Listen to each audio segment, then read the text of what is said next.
All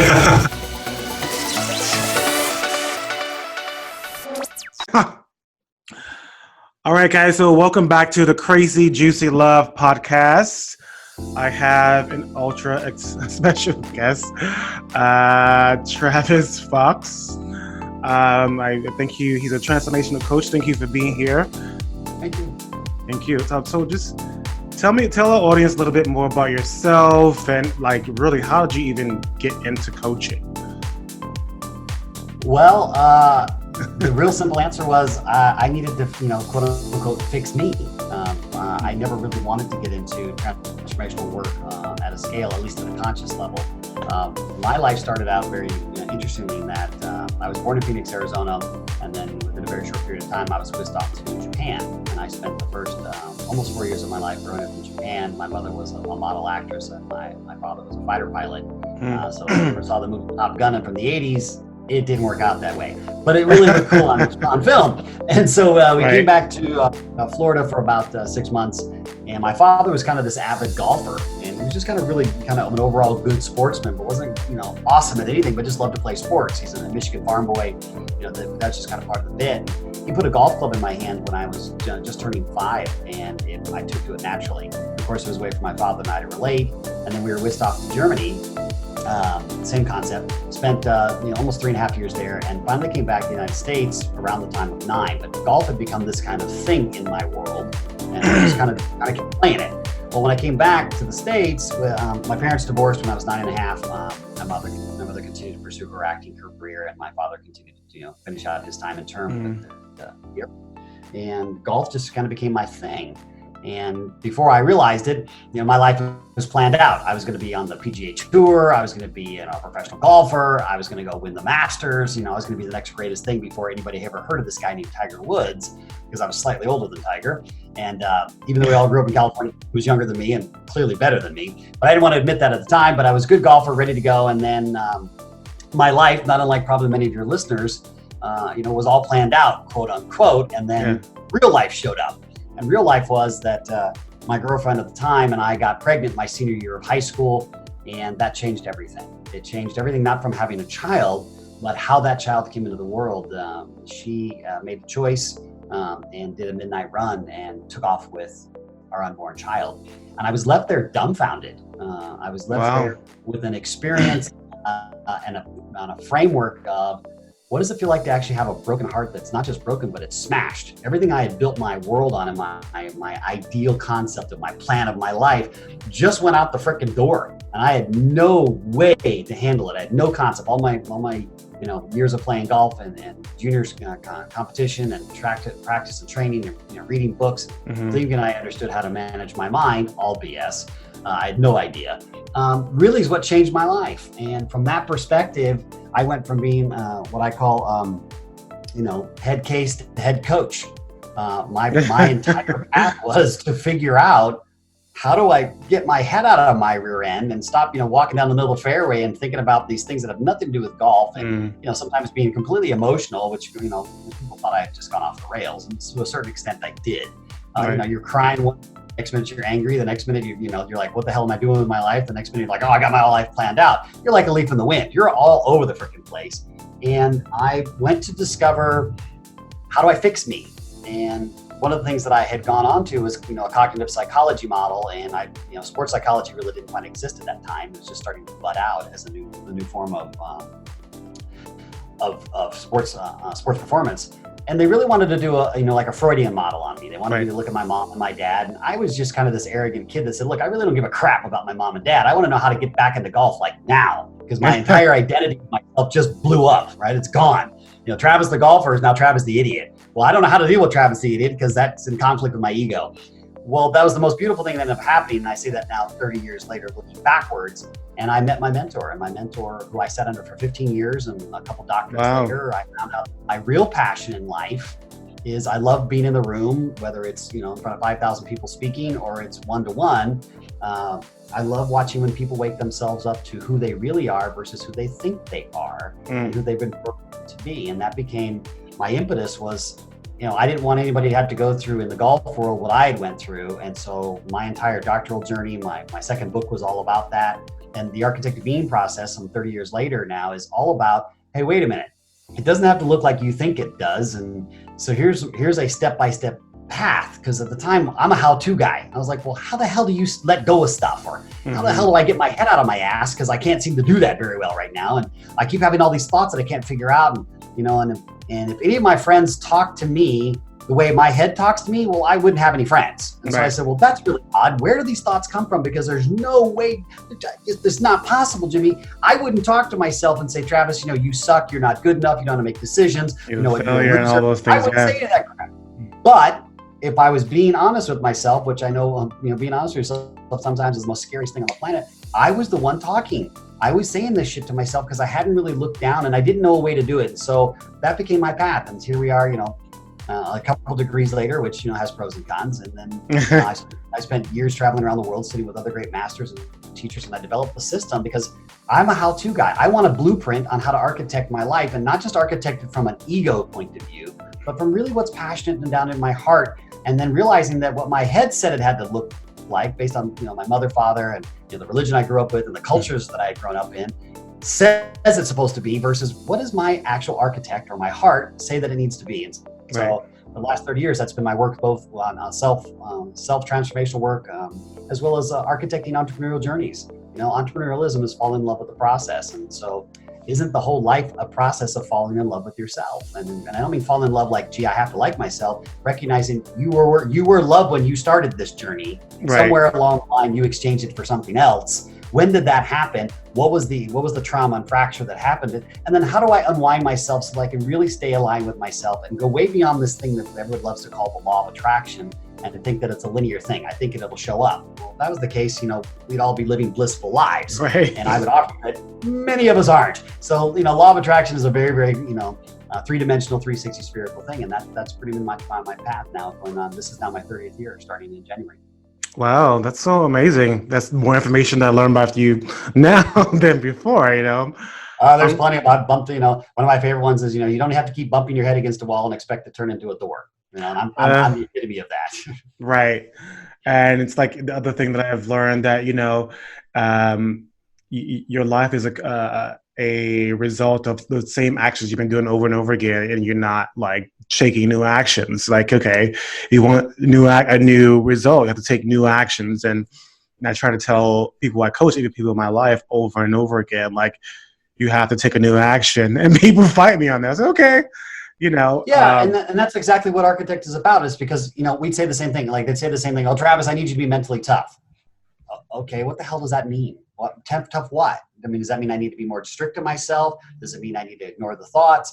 And so it really comes, how do I take new action when every part of my programming says that the action I've done before is the only safe play? Even though I don't like it, I don't want it, I keep doing it. And that's because we're really not taught anymore. Now, this is really kind of a big educational push, I think, for the last half of my life, the next 50 years, God willing, is going to be about the educational structure, both at an educational level, but also an entrepreneurial level. And wait a minute, time out. We don't give people the tools to run their spacesuit, their body, their mind. We tell them how to do math. We tell you to do English. We tell you to get a job. We tell you to go to debt. We tell you to do all this stupid shit that has nothing to do with anything really interesting. Right. But we forget to tell you, oh, by the way, that conscious mind of yours, yeah, well, it has 7 rules. And you probably should be aware of how that actually works. Oh, and that subconscious thing that's running your whole body, well, it's got a whole nother set of rules. Right. And below that, there's this thing called the shadow, which is a whole nother concept. Well, it's got some things you need to deal with. Oh, and way below that, there's this beautiful thing called your spirit, your heart, your chi, your seven, your soul, whatever you want to call it. But by the way, they all are supposed to work together. But if you don't,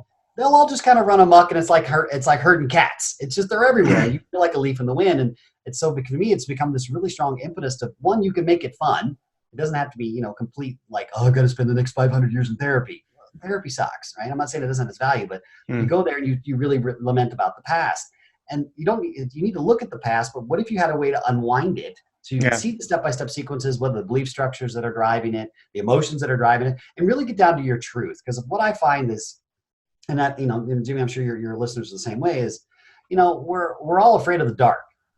And yet the irony is the darkness is the most beautiful place. And I don't mean dark as in good or bad, light and evil, the Darth Vader versus Luke Skywalker. Right. I'm talking about the dark, the places deep down inside that we dark parts of ourselves. Yeah. Yeah. We've hypnotized ourselves to believe something that we know is just full of crap.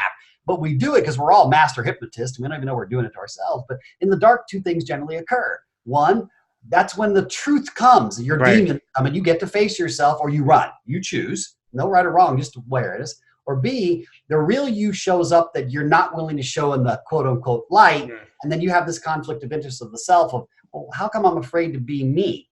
Well, then the irony asks yourself, then goes into that judgment sequence, and it goes to, who am I trying to impress? And when you start unwinding all that, then you get back to then like, God, I'm really a drama queen. This is retarded. What am I doing? I'm just a drama queen. And so, my journey became about, and my ultimate passion, I even ultimately back to golf. I spent, many, many years on the PGA Tour as a coach, as a sports performance coach, and loved it. But one of the things I realized during that journey was that I don't really love golf. I like it, and I happen to be good at it, but I don't love it. I was playing because I wanted to, get my father's approval, and I wanted to have some sort of relation with my father because he was emotional dissonant and we couldn't connect. And that was kind of his way. And, there was a lot of resentment issues because of my mother, and I looked like my mom, go figure. So there's this kind of whole, she divorced me, so I'm going to take it out on you, this passive aggressivity going on. And I kept trying to impress my father, and no matter how many tournaments I won or how well I played, it never quite got there. And I realized that the very thing that I'd spent my life pursuing, I ended up resenting. And until I realized that, and was willing to look in the dark of it, quote unquote, that's how the system was born. And so I spent my entire life is about helping people wake themselves up from their own self-hypnosis. And I'm real adamant about it with them. I'm like, look, I don't have any answers for you. And anybody who tells you that does is full of shit. I'll be the first to call them out. No, they don't have any answers for you. But what I do have is a system of a step-by-step series of sequences and questions and exercises that are designed for you to come to your own truth, understand what your mind is doing, what your subconscious is doing, and ultimately get down to what we call the architect, or their heart, and architect your journey, because there's only one noble truth that I've found, Jimmy, on the planet, and that is, none of us are getting off this planet alive, period. Right. Everything else is a construct of some other shit, right? Well, every way you want to put it. I'm not saying that they don't have value, but they're still constructs. But there's only one noble truth, and that's you ain't getting out alive. So the question is, until you really face that one day this is going to end, are you really living your life unabashedly, unashamedly, out loud, and having the experience and the journey of your lifetime, or are you just self-hypnotizing yourself and hoping for this rainy day that will ultimately never come, because death comes all. So that's what it's about. Yeah, so, you say so many really good things that, I'm just trying to figure out where to go from it. But it's interesting also that what you're talking about, because I started listening to Tony Robbins' podcast today, and he had this quote. He would say, "You master your emotions. You master your emotions. You master your life. You master the meaning. You master your life." And that really stuck out for me. In the one sense, because in darkness is all that meaning and stuff that we make of things that really stuff and push it down. So I'm curious of how, before we get into some of the 7 steps, can you talk about how do you separate yourself from the thoughts that are happening and who you really are? How do you begin to teach people that? Because that's a really critical thing that a lot of people don't understand, that our brains is automatically making these assumptions, these meanings, these things. And I'm just curious of how you yourself started to separate yourself and really trust your intuition and yourself of okay, this is really me. This is what's really leading me down the right path. This is who I really am, versus these other powering, butting head thoughts. Yeah, great question. Yeah, for me, we have the first 5 of architect, which is called stillness, spacing, stacking, emotionality, and spirit. And it really is, it's an unwinding. So if you can imagine, and I hate to use this term, but it'll work, like a funnel. We start out really wide. We're out here. This is my ego. This is how I define myself. This is my car. This is my house. This is my kids. This is my job. This is my title. That's out here. And as you start to bring it more and more microcosmically down, you go through the conscious, subconscious, and then you go down to the shadow subconscious, the ultimate event architect or heart. And then from there, we do what's called architect back up, and you architect the way we're supposed to, which is a linear model from the heart, and then the golden rope goes conscious, and we create a belief structure, and then we tell our conscious mind to be on guard to look for it. Unfortunately, you do it the other way. And so the first thing that I start to do is and this is nothing new, but I found that when people would start to, and when they introduced it to me years ago, they said, Travis, you need to meditate. I'm like, well, what the hell do you want me to meditate on? I would sit there, and my mind would go frickin' everywhere, boss. I mean, I'd be over there thinking about the groceries I needed to buy. Me too. It was hard at the beginning. Yeah, because meditation made no damn sense to me. I'm like, well, what the hell am I supposed to be meditating? Well, you need to clear your mind. Okay, if I knew how to do that, I wouldn't be asking you what Right. for. So stop telling me this is like an infinite loop. You're making me nuts, right? What the frick? And so again, a how-to guy. So for me, it's the first observance of stillness. And what I mean by that is the ideology that your body and your mind psychosomatically are not synced. So your body is running on this autopilot. And we all tend to just kind of disassociate and go, well, my body's supposed to digest food and it's supposed to make my heart beat and my blood pressure. It just does it all by itself. And I don't have to really think about it. Well, you do, from the perspective that you don't pay attention to it because your conscious mind doesn't have the capability to really do it, right? It's one of its rules. It holds one thought per second. So it's not really paying attention. So thank God we have the subconscious that kind of does it for us. However, when you start to recognize that if you're not even aware of your own body, it seems to be arrogantly absurd that you're going to be aware of what's going outside your body. Right. So stillness starts with, okay, what if you just sat still 1 minute? I don't care where your mind wanders to. In fact, I want you to see how many different thoughts of just random crap comes through your head and get the joke and start to laugh at the absurdity of ourselves, of what we think knowledge is versus wisdom. Knowledge is something you learn. Wisdom is something you are. There's a very big difference between those two. And so stillness gives you the first observance without any pass or fail, without, oh, I didn't do it right, or I didn't do my breathing and my, my 12 steps of breathing and my Zen and all this other stuff, which, like, fine, that's advanced. It comes very later. My transcendental meditation. Those are all great things that are just distractionary to the conscious. But why are we distracting from the very thing that's already distracted? Stare at it. Look at it. Look at how it actually works. And then that's where I talk about, the beautiful darkness. I'm like, I don't mean evil, because that's a construct as well. What I mean is the darkness inside where we've stuffed things away, we've forgotten about it, we've chosen to ignore it, we give ourselves this ideology that we are something that we're not.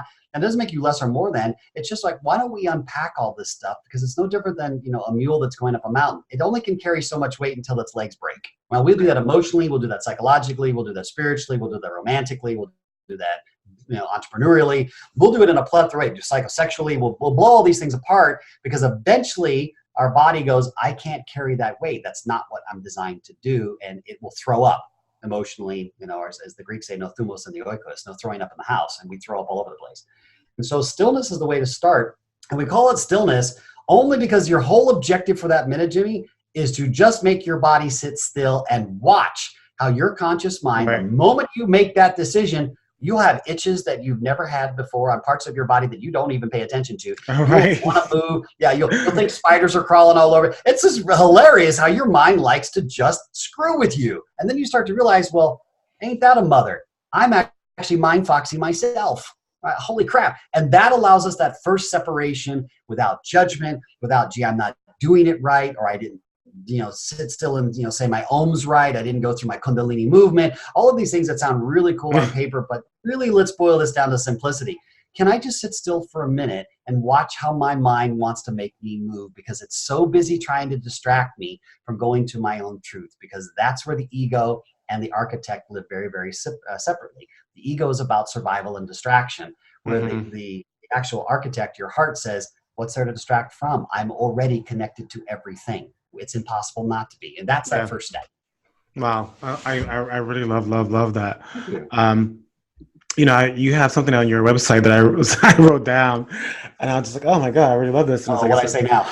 It says, death without living is ultimate undoing regret. Yeah. Where did that come from? Like, my own journey. Huh? My own journey. Yeah. And my observation, when I was Dr. Fox and thought I knew everything, one of the things that I was trained to do is, we've got to help people get out of their head and start living. And I was like, well, that's really great. And one of the things that I observed during that time, until I realized, one, Travis is enough. The letters before and after my name didn't really mean shit. Just an ideology. It's no different than any other construct. It's great knowledge, and I don't disrespect it, but it's not really the wisdom. It's knowledge, right? At least for me. And so what I discovered was, the number one thing that we really run from, and that we're afraid of the dark, is that one day this journey, this vacation on planet Earth is going to end, and we don't have a damn bit of control of it, of when or where it's going to occur. It's like, it's like the thief in the night that comes and you didn't even know it was there, but it's there, but you don't want to get up and go confront it. So the first thing that we became aware of, death without living is the ultimate undoable regret, meaning that when death comes, the number one thing that I found when people were going through death grieving or a death experience was regret. It's always one of the big three. I didn't spend enough time with my family. I wish I had, done more traveling. I wish I had experienced myself and my own truth, and I wasn't focused on all these things that are external materialism. And we know that. We all know that innately. There's nothing I'm saying right now that every single listener on this podcast is going, Travis, I agree 100%. Jimmy, you guys are right. But what are you doing, back to your comment, to observe where you're such a good self-hypnotist and such a good distractionary master to avoid yourself from realizing, wait a minute, if I only had 30 days left to live on this planet, and I knew that I had 30 days left to live, that it was going to happen, would I be doing anything in my life right now that I'm currently doing? And I found that most people answers across the board is no, hell no. I'd be doing like, and they tell me whatever it is, blah, blah, blah. And I go, okay, great. What are you waiting for? And they go, well, I got bills. And all of a sudden, all this plethora of excuses of BS comes up, and I go, stop. If you had 30 days left to live, you just said you wouldn't be doing anything you're doing right now. The only difference is you're running on a self-hypnotic decision, and you're not willing to look at a choice. And the decisions are very, very distinctly, very different things. Right? Yeah. One is automated, one is active. And so until you understand that and look at that and are willing to face it, death comes. And when it comes, you don't get to do it again. Maybe you get to do it in other spaces, depending on, whatever religion you subscribe to. But the space you're currently in, what we call Jimmy and Travis in this conversation, it ain't gonna ever come back. It's an individual fingerprint. All right. So this journey for you really becomes about, am I willing to live, authentically to myself, or am I still going to hypnotize myself? Yeah. There's nothing right or wrong about either one. It's just which one's the more interesting call to you. Because until we're truly living authentically and we're living the adventure of a lifetime, what the hell are you doing? Mm-hmm. You're getting out dead. There's no way around it.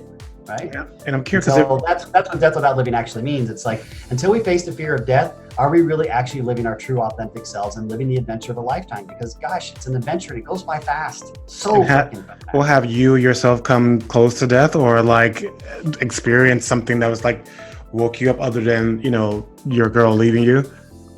Many, yeah. And so when you go through the architectural journey, you experience what's called the three deaths. The first death is what's called the death of the ideology, death of who you were supposed to be according to Mother, Father, Church, and State, right? Is it pleasant when you go through these three deaths? Some are, and some are because let's be really transparent here, family. When you get to look at who you think you are, who you think you're supposed to be, and who you are, sometimes that's an ocean apart, and that can be a scary thought only from the perspective of self-judgment. But it's easier to say, well, if I do this, well, Jimmy's going to think I'm an a-hole, or if I do this, my dad's going to think I'm that. Okay, what does that have to do with you? But we're so locked up in the value assignment and the belief structure that, Jimmy, my dad, my mom, whoever, as an external model, without taking the ownership that we're the ones that are creating that. We're the ones that are unwilling to look in the darkness to go, man, shit, I really do, I don't really want to be a golfer. I like golf, and I like being on the tour, and I like helping guys out that are good friends of mine. But I like visiting, man. I'm like the game Monopoly. I'm just visiting. I don't want to come hang out in the jail of the tour. It's not my gig, right? And that's okay. But it wasn't okay for my father. To this day, it's still not okay for my father. My father still is very, very upset. Well, that's your journey, Dad. If you want to carry that baggage for the rest of your life, then I suggest you completely miss the ideology of what it means to be a parent. And also, he's not enjoying you right now than who you are, and he's still in the past of some other kind of conversation with himself. Like you could have did this, or you wish you would have. How many adventures have we missed together now as adults? I mean, I'm a father myself and a first-time grandfather, so I'm like, Dad, we're 3 generations deep now, and death comes for us all, and you never know when it comes, but that's his choice. And so I honored his journey and said, okay, if that's how you want to live, that's great, but I'm not going to carry that anymore. I love you, I'll always love you, but I'm going to be over here because I don't know when my death is coming. And for me, I want to live this journey, unabashedly, unashamedly myself. Have I done that perfectly, Jimmy? Hell no. I'm sure. Hell yes. Hell yes. And just because I'm the founder of this, and there's I've got thousands of architects around the world, I have a board meeting with my architects every week, and I say, guys, don't ever be fooled. I'm still on the journey too. Do not ever for a minute think that I've got this all figured out. I don't. But what I do is a system that will help you figure it out yourself, and I've developed a community around the world so that you can you can have that same language conversation with someone to go, okay, how do I unwind this? And they reflect with each other, and everybody owns a space of really holding, unconditional love, or space of neutral, and saying, look, there's no right or wrong. There's just what's your journey? Where do you want to do? And is it in alignment with you, or are you just full of shit like everybody else? And are you willing to own that you are? All right, I was willing to own it. And matter of fact, Jimmy, when you come to one of our events, like our next big events in March in Vegas, one of the things I say when I come on stage, I'm very adamant about it. People think I'm joking, but I'm dead serious. I walk up and go, hi, my name is Travis Fox, and I just want you to know I'm full of shit. Everything I'm about to tell you is based on a construct of my past.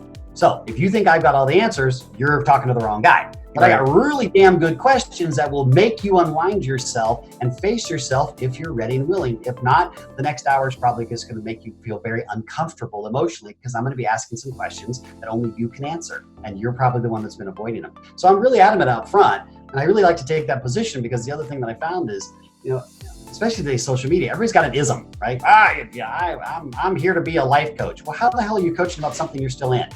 That's what I can't figure out. I'm like, I'm a death coach. I help people face death. I don't mean death and grieving, although that's part of it. Face the death that you are not getting out of this life alive. And are you honestly living your life that you truly want to live, unabashedly, unashamedly, authentically you, and giving yourself permission to change it at any given moment? And that's okay. So I'm really a death coach, and so all my architects are too. We approach it from, until you face that fear will permeate every single aspect of your life, romantically, spiritually, business, financially, even sexually. You will approach everything with an undercurrent of fear that one day it's going to be taken away from you. Somebody's out to screw you. I've got to get mine before you get yours. All this other crap that's not real. None of it's real, because you are not your beliefs. In fact, most of the beliefs we carry, Jimmy, and I know you know this, was put there by mom, dad, religion, and state, and we had nothing to do with it. Right? It's like buying a computer that's already pre-programmed. Yeah, I bought an Apple, but it's pre-programmed for Windows.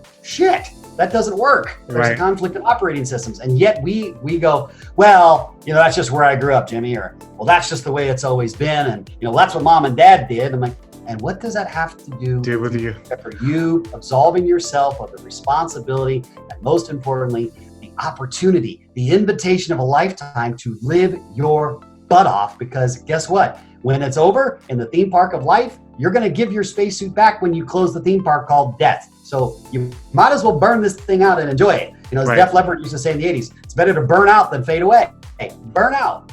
And so I've had several experiences like that. I had one last year on my 48th birthday.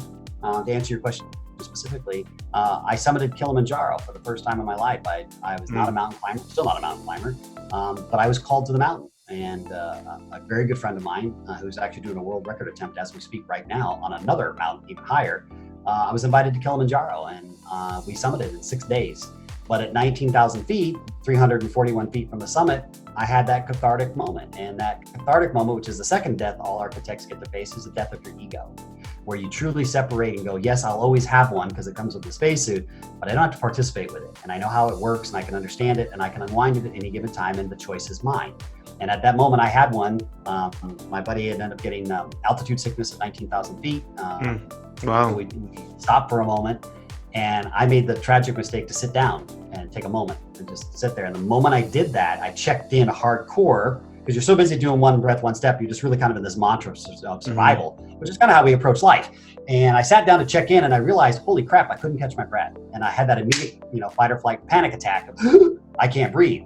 But I can't get down fast enough because I'm at 19,000 feet. Simultaneously, I haven't summited yet. I'm 341 feet away, which doesn't sound like a lot, but at that altitude, it's an hour up and it's an hour back to get to the same spot. So there's 2 more hours, and then you got to keep going from there. And the second thought came in when I realized, I said, well, let me do a check. And I had checked in my pulse, and my pulse was, something ridiculous. It was like over 150, 60 beats a minute. It was insane, because you're wow. gasping for air. And I went into total fight or flight panic, and my mind freaked out. And I realized at that moment, and this beautiful calmness came over and said, are you willing to die for it? Are you willing to die for 341 feet? And it wasn't the death of, hey, did I accomplish this goal? It was, am I willing to truly make the choice to own my path, to take the next step, knowing that it might be my last, my body might collapse. There's all kinds of things that can go on. There's edema. There's all kinds of things that go on. not edema, excuse me. Yeah, I'll think of the medical term. Basically, you can't breathe, and I'll think of it in a moment here in a second. But I had never experienced any of these things, so I had no frame of reference. But this piece came over, and I remember looking around at the top of this mountain and said, "Yeah, you know what? I am, because if I'm going to go out, at least I'm going to go out with the choice I made. I'm going to go out with the choice pursuing a passion that I was called to, even though I don't understand why I was called to the mountain at the time. I do now, but at the time I didn't, and make that choice." And I made the choice, and beautiful shift. One, I got to realize that I'm not my ego, right? And I know that again, but I really got to live another level. But I was also facing that moment. But two, getting to the summit, this goal-oriented thing that everyone's like, yeah, I summited Kilimanjaro. Yeah, right. Okay, great. But getting to the summit just wasn't that interesting anymore. What I realized was getting to the summit, I was only halfway, because you got to walk all the way back down. And I was like, crap. I had never thought about that. I had only thought about getting to the goal. I had never really thought of, holy shit, that's only halfway. So all of a sudden, this impetus to achieve and this impetus to, get this big cathartic moment. I summited 19,341 feet. Yeah, I'm in this club. Blah. It wasn't that interesting anymore. What became interesting was the journey in and of itself, which then became this beautiful, again, another metaphor that we use in Architect of how do we actually create the journey? What is the journey really about? Yes, there's a lot of stories along the way. Were there trials and tribulations along the way on Kilimanjaro? Yes, every step of the way, up and down. Sure. One of the things I found interesting is that coming down is actually harder than going up. Going up was cake. At least I thought it was hard until I started coming down. I was like, holy crap, coming down sucks. Everything hurts. You're gasping for air. You're exhausted. Your body is literally atrophying itself. It's eating its muscle. I went up at 215 pounds. I came down to 190 in 6 days, just like that. So wait, say it again. I started the journey for Kilimanjaro at 215 pounds, muscle mass and weight. By the time I came down 6 days later, I was 160 pounds. I had lost that much weight. And really? Yeah, because your body's just grasping for oxygen. You don't want to eat. Your systems start to shut down in the structuring of core, right? And the guys that go to like Everest, which is another 8,000-9,000 feet even higher, are just insanely human. I mean, it's insane. Wow. I have a much deeper respect than I ever did before, because I was like, why are these guys walking so damn slow? I mean, just move your ass. Well, when you get to 19,000 feet, ain't nothing moving fast. You are so present. Nothing in the world matters except for that little breath and that one little step that you take, because it takes so much effort to do it. We are this beautiful mantra, but you also recognize, hey, this is a beautiful metaphor for how I could approach my life, but I'm really not. I'm approaching my life of, how do I get there? How do I get to the summit? So I can go, yeah, I took a picture. Let me post on social media. Hi, I'm one of the cool kids. Yeah. I remember I took the picture and we got up there. We stayed at summit for maybe 20 minutes because we looked at each other and I went, it's really not that interesting, is it? And they're like, no, it's a piece of wood. Someone climbed up here and put a piece of wood and said, this is the highest point. It's a beautiful, amazing journey. But holy shit, we still have 22 hours back to get down, just to get to, where we need to go and get all the way out this mountain. And we're smoked, we're exhausted, and how do we do that? The down became a much more interesting journey. And from that, the bond between that gentleman and I, when we went through there, was more on the down than on the up. And because on the up, you're so focused on that goal. And then on the down, it became about, how do we appreciate this journey with each other? The respect that we had, the things that we learned, the things that we got to leave on the mountain, because the mountain's not going to move. The mountain's been there for 1 billion years. So the ideology that you're conquering it is just so flat ass ego. It's ridiculous. The mountain let you off, right? The day that we summited, I saw 5 people being dragged off the mountain by the medical help that was there at the time to get them off the mountain. And people were just doing ungodly things to themselves to get to this goal. And I went, the goal's immaterial, right? What if you don't make it? Who cares? But it doesn't matter. It's the journey. Because people have died on this mountain, probably. Oh, people die every year in Kilimanjaro. More people die, on Everest, obviously, but people die every year in Kilimanjaro. I had to look that all up too, because I remember when I was first invited to it, it was kind of funny. I'm an ocean kid. I like hanging out where if it's below 80 degrees, that's cold. I don't like cold weather. I'm not fond of it. And when my buddy said, hey T, I got an idea for you. I'm like, yeah, great. He goes, hey, you're going to be in Africa. I said, yeah. He goes, hey man, I'll fly over. Why don't we go? Let's summit Kilimanjaro. And before I had any conscious awareness, which is why I invite everybody who wants to know the difference between a decision and choice. Let's look at that and break it down. The decision was already made. My mouth opened up and said, hell yeah, let's do it. And I remember the next thought 2 seconds later was like, what the hell are you talking about, Travis? You don't climb mountains. You have no idea how to do this.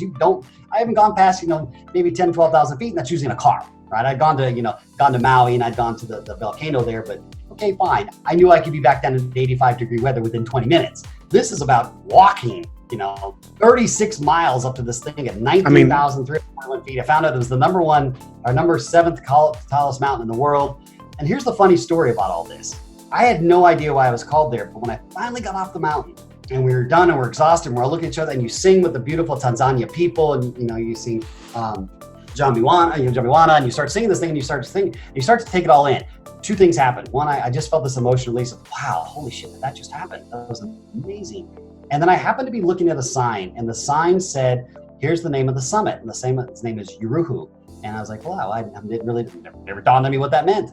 I look at it and the meaning means freedom. And all of a sudden it started a line. Like, just like I'm talking to you, I could see this entire blueprint of, holy crap. Freedom was what this journey was all about. The freedom to choose, the freedom to own my own journey, the freedom to die for it on my own terms, the freedom to let go of things that only the mountain could grind out of me because I was so stubbornly holding on to them because the mountain wasn't going to move. The mountain's been there 1 billion years. I'm just a grain of sand going by. And all of these beautiful moments of freedom came through. And then the ultimate freedom of, okay, you've played the front 9 of your life, Travis. You're going to turn 49 next year, which I'm now 49.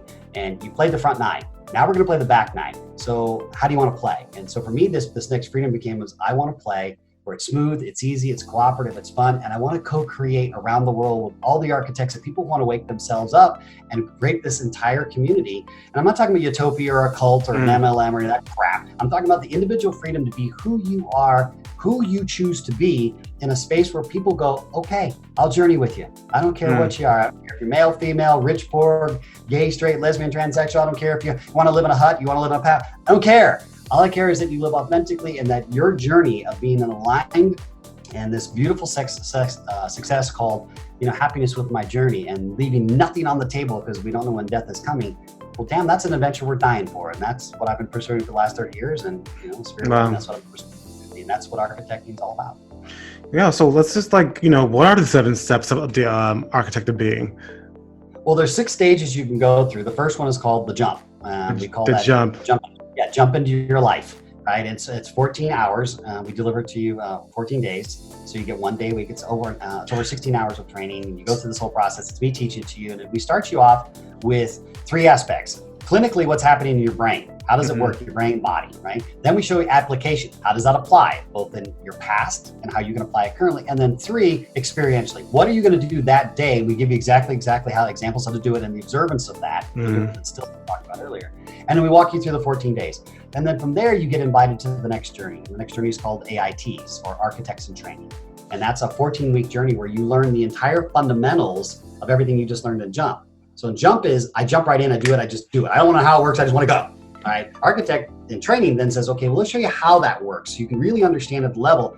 And then you get invited, if you're ready, then you get invited to what's called Architect Mastery. And that's 28 weeks of hell. There's no other word for it. So this is all one program? There's stages. Yeah, so there's Jump. It's an individual module. You take that, you don't have to do anything else. Okay. You get invited to Architect Training. You get invited to Architect Mastery. Then you get invited to the Blueprint to Healing. And then the last one is called Beautiful Darkness. And then you get invited to what's called the Journey of a Lifetime. And after you get through Mastery, you're a full bona fide graduate architect. And when you're an architect, you're always an architect for life.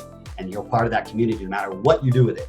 But we also help people become, death coaches, if you don't mind the pun. We help them set up their own passion, because people who are ready to be, architects of their life probably are ready to architect an entrepreneurial journey or architect their family journey or to unwind something that is their personal aspect of their life. And there's a purpose for that. We're a firm believer that you're here for a purpose. You know that purpose. You already know your passion. You've chosen to hypnotize yourself to forget it from a long time ago and a place you don't want to talk about. So it's a completely different model from the perspective of, I don't help people find their purpose or passion. I think that's a bunk thing. I think it's an absolute drug addiction that most people are addicted to. I got to go find my passion, my purpose. Well, where are you going to find it? Mars? Did you drop it on the side of the road? What are you talking about? You are purpose. You are passion. You've disconnected from that because mother, father, religion, and state programmed your brain that they have to be X or you need to do it Y. But you are passionate. When you dive into that part of you, it shows up automatically. And then the real issue is courage. Do I have the courage to live my life on what feels good to me? Not because, Jimmy said I'm supposed to do it because, he's the podcast host and that's cool. Or Travis said because he's, Who gives a shit what we say? The question is, do you have a system that you can constantly monitor yourself and architect your life step by step? So it's JUMP, Architects in Training, Architecting Mastery, the Blueprint to Healing, and then Beautiful Darkness, the Journey of a Lifetime. But by the time you're through Architecting Mastery, you've gone through 20 weeks. It's like, I always tell people, you know, and obviously it's not, but I always say it's like getting a PhD in a year. You know, you can really, without the fluff and the bullshit, just get to it, understand it, and be able to do it for yourself, because you are your first gig. You're married to you. You're the longest single relationship you'll ever have in your life. I don't care how long you've been married to you just a little bit longer. So until you really get comfortable and understand and willing, the courage to be yourself, and a system to keep waking yourself up from your own self-hypnosis, and to be aware of how the world wants to hypnotize you, or how other people's hypnosis is coming back at you, and move from a state of knowledge as opposed to a state of being, and being the wisdom that you really are, because you already are knowledge. You just chose, use wisdom, but you've chosen to go back to knowledge because that's what they told you to do, because that's what this puppy, your brain up here says, well, you're supposed to go to college and get in a bunch of debt and get a job and then get more debt and pop out a couple of kids, and you got to take care of those kids because that's what that's your life's purpose. I'm like, bullshit. Yeah. I have 3 kids. They're great. They're all, they're grown now. I have a granddaughter. And guess what? I'm probably a bigger kid than my kids. Not because I'm sure I'm better than them, but it's because I choose to live my life experientially, right? And my kids are waking up to that journey as well. But wait a minute, Dad, it doesn't have to be that serious. I'm like, well, no, it can be if you want it to be, and I'm not saying being frivolous or dismissive, but God dang it, how come we're so afraid to be happy? Holy crap! Are you serious? How many seminars workshops you people need to go to? Wake up! You can be happy right now if you want to, but you're too scared because someone might find out you're happy and then try to steal your happiness because they're too busy being chicken shit to be happy themselves. I know, I did it for my entire 20s. When I was Dr. Fox, thought I had to be perfect and I'm supposed to have all the answers, and this is what they told me it's supposed to look like. I'm like, I don't look anything like that. Hell, I don't even act like a doctor. In fact, when I looked up the etymology of the word doctor, I realized it derived from a Latin word that means teacher. I was like, oh, really? Oh, wait, I'm supposed to be a teacher? Oh, snap. I don't know that I'm worthy of being called a teacher. What the hell does it mean to be a teacher? Well, how am I supposed to teach something that I don't know myself? That's retarded. That's like me trying to teach calculus when I'm over here, I'm a literary graduate. It makes no sense. So my entire journey was, hey guys, this is how I journey. This is the system I built. These are thousands of other people around the world who've done it both for self and for their entrepreneurial journey. If you'd like to jam, come on down. If not, journey well. It's that simple. That simple. Yeah. I really like that too. I'm curious too, going back to what you're saying, because I agree with you, like how our mothers and fathers and things and stuff like that, really we agree to these things that people say, and then we manifest this whole journey of our own life. But I'm curious of what are some of the things that you had to deconstruct or just pull apart that you had agreed to, that your mother and your father had said to, because that's also a part of the darkness, really also learning to separate yourself from that. Because for me, in my own journey, learning to separate myself from what my parents said, what they think of me, what I should be doing with my life, or what somebody else think I should be doing with my life, and how I should be doing that. And then not only that, but then it's then your ego comes into place of so it's how do you yourself learn how to just curious of what was one thing or belief or that you had to really battle with and deconstruct and say, no, this is who I am. Great question. This is what I believe. I'll tell you, and actually it shows up in stage 6, which is Beautiful Darkness. And Beautiful Darkness really deals with how do we identify sex and love, right? And people get really hung up on that. And, I was too. So, one of the things that, I had to come to the truth was I'm a product of molestation as a kid, both female and male. So I had both experiences. Wow. And as a subconscious program, when you're a kid, and you're a teenager and this is all going down, you're like, well, this feels good. Shit, I'm cool, kid. I'm having sex with this older woman and she's teaching me everything. As a father, I look back and go, shit, I'm a hypocrite. Because if that was my daughter, I'd be I'm pissed, right? Right. But if it was my son, I'm like, good job, son. I'm like, well, I'm such a hypocrite. And then when I started really diving into the darkness, I realized, well, wait a minute, I had confused for a great many years. And even in my first marriage, my ex-wife and I are very, very good friends to this day, and her husband, we've been married for 17 years, still very, very good friends. But I realized in that journey that I had equated sex and sex performance and sexual acceptance with love. And I really didn't understand that the second chakra and the fourth chakra are completely different ideologies, that just having sex with someone doesn't mean that I'm connecting with them. It just means we're mutually masturbating physically. It just means I'm borrowing you and you're borrowing me. Awesome. If you get to have an orgasm, cool. I get to have one, and great. Now we can go have a cup of coffee. Who gives a shit? But I've found over time for my journey, and a lot of people I've helped, wake themselves up to the difference between molestation, whether it's male, female, whatever, it doesn't really matter. The fact is the same, is that we start to equate that as, how am I accepted? And if I don't perform sexually, I'm rejected.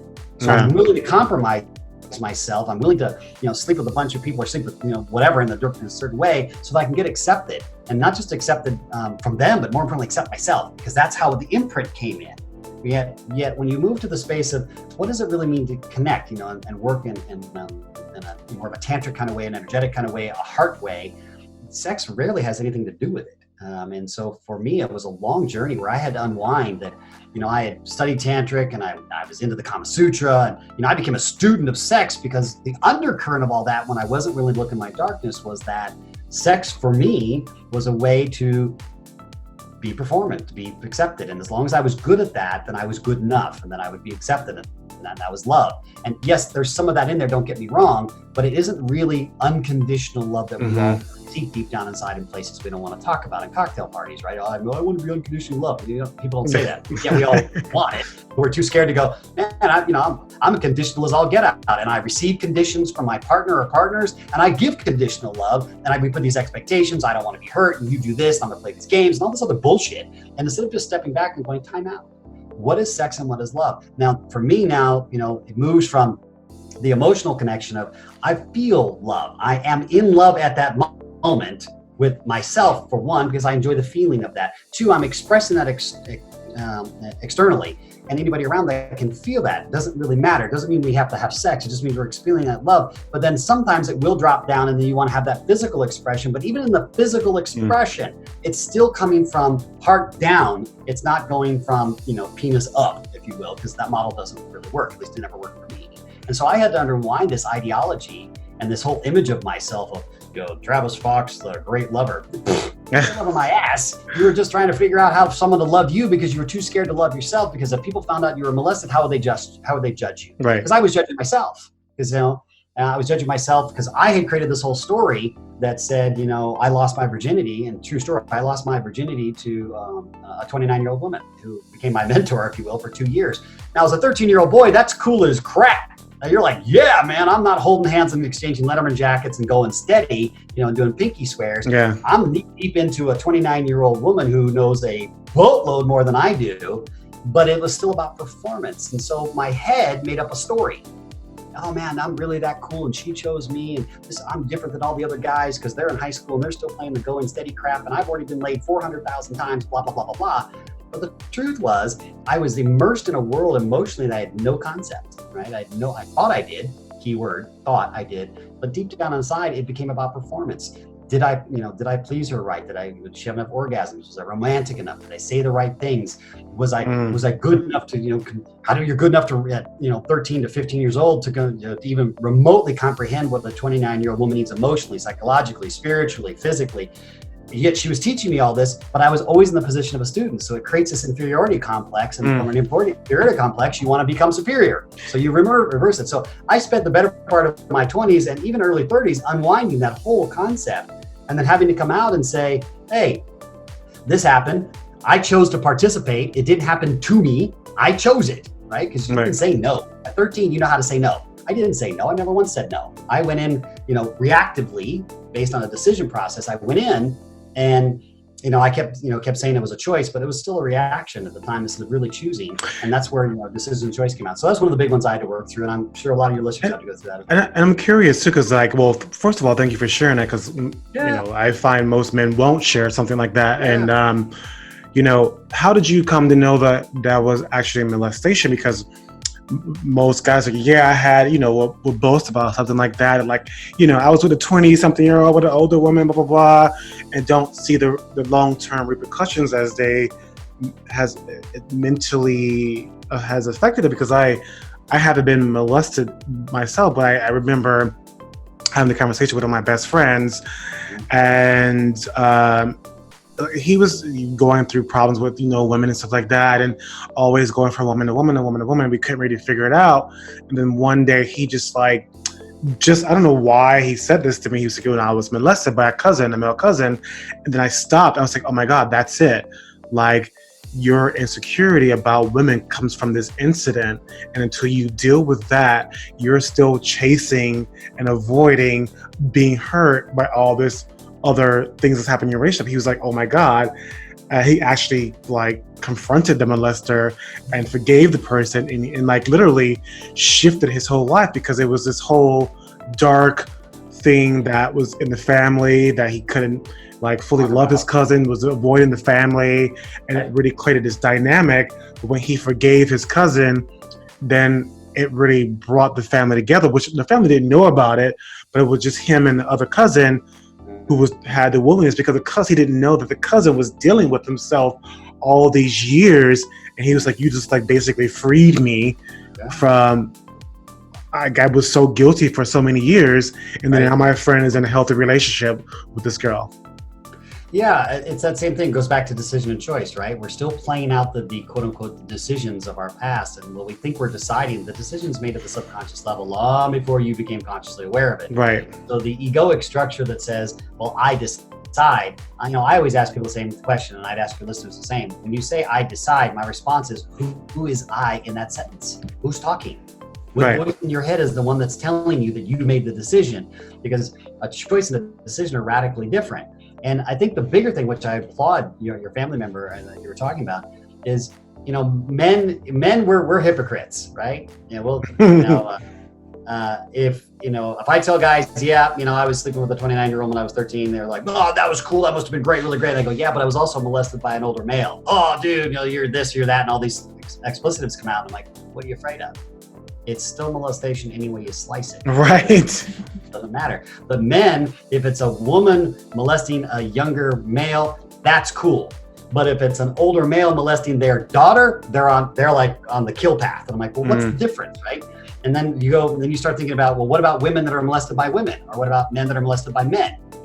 How it doesn't matter. The sexual component is just a label, right? You can call it whatever you want. It's the psychological and emotional structure that we start playing it out. And even though, I spent 2 years with that woman, and yes, a lot of the frame of my frame at the time was, this is amazing. And I'm not angry with her and I'm upset with her. She's obviously, she's taken the journey now, and she's, up in spirit. But my relationships were skewed sexually at a very young age, because I had so much experience from such a great teacher, quote unquote, that I had no idea how to relate to a 16 or 17-year-old or even a 21-year-old girl, because to me, they were psychologically stupid. And I became this judgmental asshole. And I became this guy that said, well, I'm better than you because I've done, all this sexual stuff over here, which is nothing from the truth, but my ego jumped out of my body and made these really judgmental statements. And I will offer you, I missed out on a lot of great experiences with a lot of great people, because I was so busy going, well, I've already done that. Well, I've already done that, which is a decision. I've already done that. How do you know? You haven't done shit. You're talking to a new person. What are you talking about? Right? But the decision says, based on the blueprint of my past, I've already done that. I projected, and boom. Now all of a sudden, I've turned myself off, I mean ego, I've turned myself off to an opportunity to look at myself, to explore what they bring to my table so that I could look or unwind at myself. And so I think that, our fear is that we're afraid people will, judge you and put a label on it. Well, they're already doing that anyways. So just own that. And realistically, if you really want to step back and architect your journey, and this is where the big cathartic for me came through, and then, with my students, I share for them to do it for themselves, is in the Beautiful Darkness module, we get to look at the truth, and the truth is not that big a deal, and it's not, okay, fine. So you were molested. So what? That was, 40 years ago. What does that have to do with now? It only has to do with now as if I'm replaying the program over and over again. Yes. And still seeking to get, sexual performance, to get love. Am I trying to get, I want to get to unconditional love, but am I still putting myself in a conditional love sequence? And then really stepping really far back and going, Here's the truth. The choice is you're choosing to do that again by not taking the responsibility of saying, that was a part of my soul's path. It's a part of the adventure of life. Yes, it can be cathartic. Yes, it can be traumatic. Yes, it could be scary as shit. Yes, it could be all those things. And guess what? At least you knew all of those emotional experiences while your journey on of a lifetime, because otherwise it'd be flat, boring, and vanilla. And nobody wants vanilla, even though we say we don't want it. We'll subscribe to it because it's safe. Well, okay, if it was safe, pornography wouldn't exist. It wouldn't exist. And yet, the number one thing on the internet to this day is still pornography. So cut the crap, people. We're all freaks on the inside. Calm down. It's just an experience. The question is that an experience you want to have? And choose it. Not because you're playing out a prior experience and trying to seek balance, but unwind that and come to what is it I choose to experience for myself? And that's when it shifted for me to go, wait a minute, yeah, sex is great and I love sex. Don't get me wrong. I mean, I'm a Scorpio, I'm tantric, I got all those other labels behind my name. Great. Bottom line, I like it too. But what's the fulfilling model? I found over time I had depleted myself emotionally in an attempt to be physical. I depleted myself emotionally. And so when I realized that the sex wasn't as interesting anymore, not that I didn't enjoy it, but it wasn't as fulfilling and I couldn't figure out what that was. And that's when that little, what I call a MOG, and a MOG stands for Moment of Grace. It's where my spirit, my architect, are you ready to look at this? Are you done? Are you done running from all of this? Are you done BSing yourself? Are you done? Because you can't go much further, because no different than Kilimanjaro, which was the exact same lesson in the physicality, emotionally I'd run myself into the ground where I could present outside, I had all my stuff together, but the inside I felt very empty. I felt alone. Not true, but these constructs I created. Right. And those were ways for my subconscious to wake me up to go, Travis, you're making decisions. You're not as awake as you think you are, so stop that crap. And then 2, were you really ready to unwind this thing and look at the darkness of it? Because it's not dark evil, it's dark where you've forgotten it, turned out the lights, stuffed it in your closet, hope to God you don't remember it, even though you know it's always there. And I'll give you the simplest of analogy. We see if your listeners agree with this. A lot of people enter relationships with the same kind of concept. I don't want to get hurt. Yep. Okay. That means you already are hurt. You're experiencing hurt. Right. You're stuffing hurt inside, and you're approaching this relationship with, gee, I'm attracted to him or her, whatever your gig is. Already got a guard. Yeah, you're already setting yourself up to be hurt because you're still experiencing hurt, and that's where this whole law of attraction thing is. It's linear. If I think it'll show up. That's not true. It's a 3-dimensional experience, and the emotional undercurrent that's driving it will always prevail. So if you're walking in going, I don't want to get hurt, A, I already am hurt, B, I'm walking in hurt, and then 3, I'm projecting that hurt, and when that person reflects and hurts me back, then I can really replay this all out and I can blame him or her and go, see, they hurt me again, relationships suck, blah, blah, blah, blah, blah, blah, blah. When you're just playing out a hypnotic program and doing the same decision over again, we call the infinite loop. And then that's when you realize you're living in a mind-made world. Your mind has made this whole damn thing up. And until you unwind it and really get here, you're just playing in this really kind of virtual reality of a virtual reality of a virtual reality. And then you can ask yourself, what's real? And that's how you end up. So that's one of some of the things I've gone through personally. Well, I mean, you said so many great things there, Travis, coming towards the end. So I'm going to ask you a few questions before we end here. Okay. And see what comes up. So what does a life of love mean to you? A life of love means holding a space of unconditional acceptance for yourself and for your fellow journeyman or journeywoman. And that the only noble truth on the planet is we're not getting off this planet alive. And so a life of love is going, it's okay. I'm not saying everything's okay in the world because, who am I to judge? There are things that obviously are very destructive. But a life of love really understands that love is everything. Yeah. Every emotion you project, anger, guilt, frustration, resentment, shame, happiness, bliss, it's all a projection of love in some form or another. The question is it unconditional? And unconditional doesn't mean, it's okay, go ahead and just do stupid shit. Unconditional means I accept that that's the choice you made for your journey, even if I don't understand it, and even if I don't agree with it, okay. I love you enough to let you go, or I love you enough to walk alongside you, even if I don't agree with you. I love you enough that I don't care what the label is that people want to put on you, and I love you enough to go, you know what? It's all going to end soon, so geez, can we just enjoy the hell out of it and let's learn from each other? And that's what a life of love is for me. And how do you disrupt yourself or disrupt your ego as you continue along your journey? I'm constantly inviting myself to listen. That's how I disrupt. I'm especially on the back side of my life now, getting ready to roll 50 next year. For me, it's about listening to the inside of my architect. I understand how to do it, and I as I tell all of my graduates and students below them, it's you actually become the best student when you become the teacher, because when you're reflecting for somebody else of your own experience, you're actually the student of itself. And so for me, I learned to listen, and learning to listen means. And I quote the great movie, The Matrix, my comprehension of things is not a prerequisite for my cooperation of things. So, like Kilimanjaro, my comprehension was, what are you doing? But my deeper understanding, the listening of what my architect was saying, has brought on, and continues to this day, bring on lessons of a lifetime that I would have never have learned if I thought I knew what I was doing, as opposed to just listening and just following. And then the Tanzanian people have a saying in Swahili that I really have adopted and I've shared a lot in interviews and with the community it's called pole pole, and it means slowly, slowly. And its ideology is the only way you get up and back from Kilimanjaro is step breath, slowly, slowly, slow down, be present in your own journey. Because man, it is really easy to hypnotize yourself into believing you're doing something really noble, you're doing something really important, and all of this doing that you're doing. Again, if I walked up to you and said, Jimmy, I got really good news for you. You got 30 days left to live on this planet. Is there anything in your life you'd like to change? And if your answer is yes, well then let's get on it, boys and girls, because guess what? The truth is you may only have 30 days left to live. So cut the crap, wake up, and let's jam. I'll jam with you. Let's go. I love that. And I guess when we reference to your website, maybe spark this question, like, why is your son your biggest motivation? Well, in that particular case, it's my youngest son. My youngest son, Corey, was born autistic. And I have two elder children, Jennifer and Christopher. Again, here we go.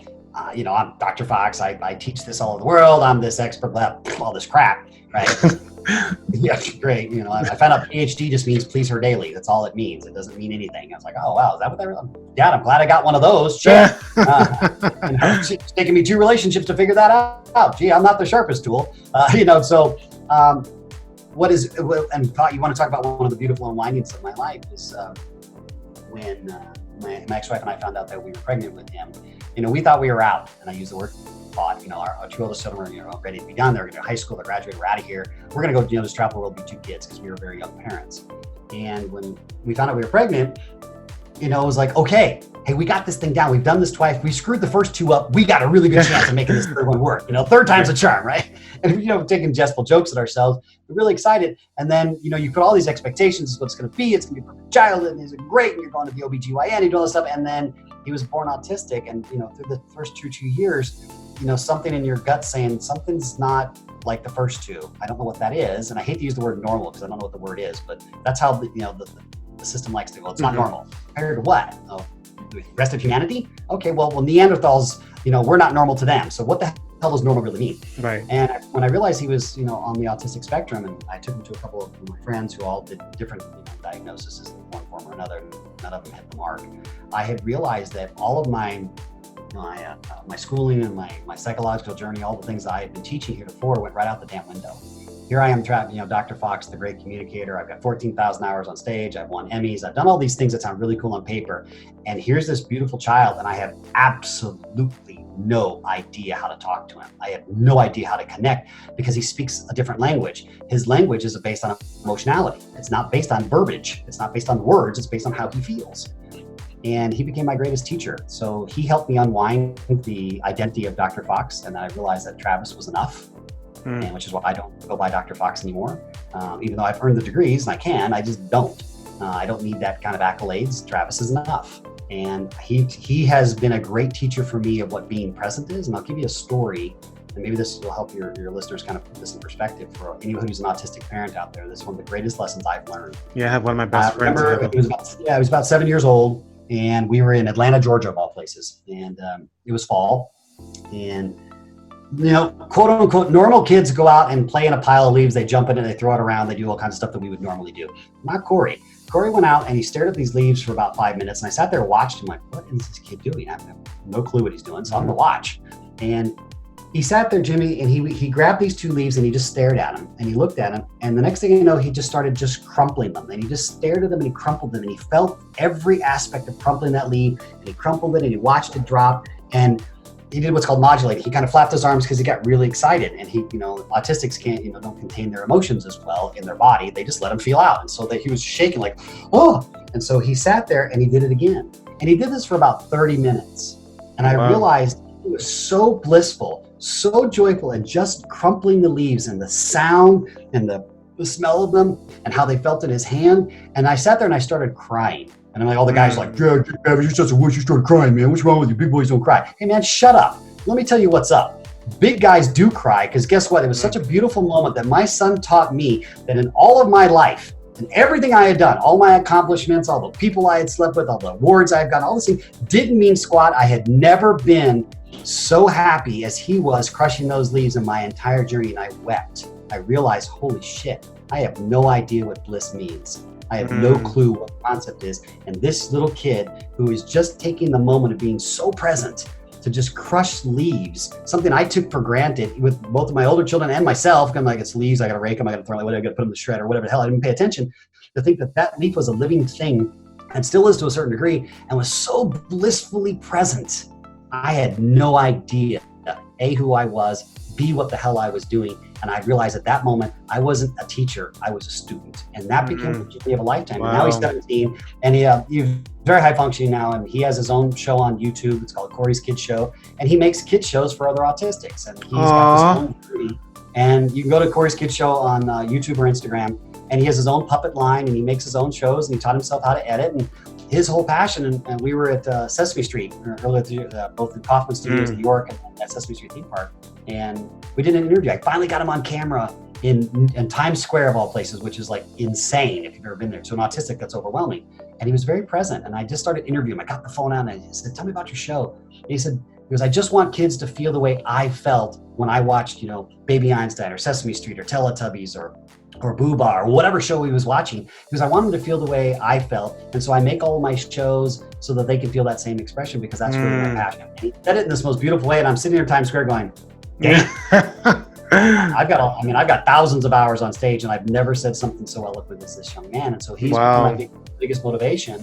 And I've been a part of the Autism Speaks movement and autism movement for a very, very long time, only from the perspective of, I want people to really embrace the concept of autistics aren't an epidemic, they're an evolution.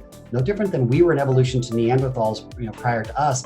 They are an evolution from the perspective of, they feel exactly what they feel in its entire totality right then, no different than those leaves or any other motion, and then they drop it. Well, we don't. We'll carry that shit for an entire lifetime. So how can they be an epidemic when we're the ones carrying crap around? They're an evolution. Do they think differently? Yeah, but if you look at their brains, some of their brains are so highly developed and so amazing that we can't even comprehend it, and yet we have the arrogance to say, well, that's an epidemic. I'm not saying it doesn't have parts, don't get me wrong. It's very challenging. I'm not saying it's not. I waited 7 years to play bounce ball with my son, where my two older ones, easy. But I waited 7 years. So you learn humility, you learn patience, you learn what's really important. He's been my greatest teacher, and so he's also my greatest motivation. Wow. Also just listening to the leaves, he embodying all the 5 senses all at one moment, and really just the whole idea of being present, of touch, sounds, everything in that one moment, and just going back to the Kilimanjaro, so slowing down and taking a breath in every moment and feeling every moment. And it's almost a full circle with your kid and Kilimanjaro. Yeah, it was very cathartic, and and everybody has this experience. So family listening, think about 1 or 2 moments you've had in your life that you were so present that everything, time and space, stood still. Those are the moments where you understand what being present is experientially. The journey becomes, how many more of those moments can I create for myself? Yeah. Unwinding all of this crap in my head and be present. Fully experience that experience. Because if you're like most, here I am 49, I could probably count on both hands those moments I've had in my life. So maybe 10 real hardcore experiences, and a lot of them have been with my youngest son. So how come we only have 10? What a great question to ask. And then you ask yourself, what's more important, being present or just doing a bunch of stuff that no one gives a shit about anyways, including you? Yeah. Wow. Thank you. Well, thank you so much, Travis. And one last question, where can people find you online? Yeah, sure. Great question. Thank you. On social media, if I hate to push that out, but it's the easy way to find me. You can find me on Twitter, Facebook, and Instagram. It's at Travis Fox 360. We're on there every day in some form or another. You can go to our YouTube channel, which is Travis Fox, the Architect Bean. There's tons of videos up there that are just there for you to just kind of start your architectural journey. And if you're ready to start the journey, go to travisfox.net. And when you go to our website at travisfox.net, you'll take the free passion test. It's free, costs you nothing. Yeah, you're going to give me your email address, so of course you are. So we all know that's a little data to collect. And yes, I'm going to email you once in a while just to kind of remind you. So let's just cut the crap, and there it is up front. There's your transparency.